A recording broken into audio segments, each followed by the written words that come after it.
Today in the hospital, we see our friend Mr. Murphy. Mr. Murphy was not the best of the patients, and he was known to not follow the schedule. After waking up, Mr. Murphy found that his beard was scruffy and his chest was hairy. But Mr. Murphy didn't stop to get shaved. Now we see his fellow patient, Dave Hardy. Dave knew that the aides would not appreciate if he skipped shaving, so he decided to stand in line with the others. Dave wouldn't want to be a Mr. Murphy. Nobody wants to be a Mr. Murphy. 7 o'clock meant breakfast time. All of the patients finished eating breakfast at 7:15, and they knew they could not leave until 7:30.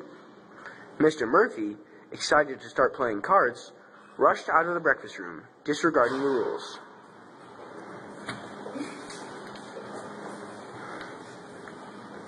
All of the other men wanted to play cards as well, but they knew it would be bad, especially Dave Hardy. Dave reassured them that the nurse would punish them if they left early. They didn't want to be a Mr. Murphy. Nobody wants to be a Mr. Murphy. In the day room, the men sit in their respective areas for their leisure activities. Everybody is following the rules and listening to whatever the nurse says. But Mr. Murphy becomes tired of playing with puzzles. Mr. Murphy pulls out a deck of cards and asks the other patients if they are interested in gambling with him. Intimidated by his approach, many of the men agree and they proceed to gamble money.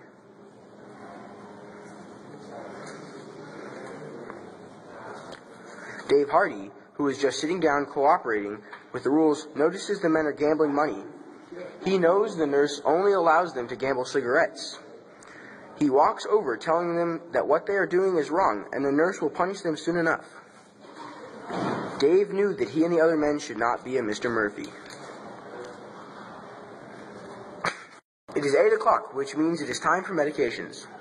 These medications are necessary for the men in order to stay healthy. The patients understand the importance of the medications and always take them. Mr. Murphy also knew that these medications were important, and he noticed that his head was hurting a little.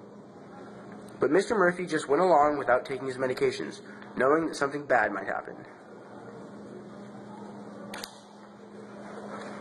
Dave, who arrived shortly after Mr. Murphy, waited patiently in line, knowing that he would need his medications or something terrible might happen to him. He wouldn't want to be a Mr. Murphy. Nobody wants to be a Mr. Murphy. 1 o'clock meeting was just about to begin, and all the men were sitting quietly in their seats as the nurse initiated the meeting. The nurse brought up many topics to discuss and began asking questions when Mr. Murphy abruptly stood up and started shouting ideas to vote on. Mr. Murphy intimidatingly asks the other men to vote for his plans without taking into recognition the nice, organized meeting that the nurse had prepared.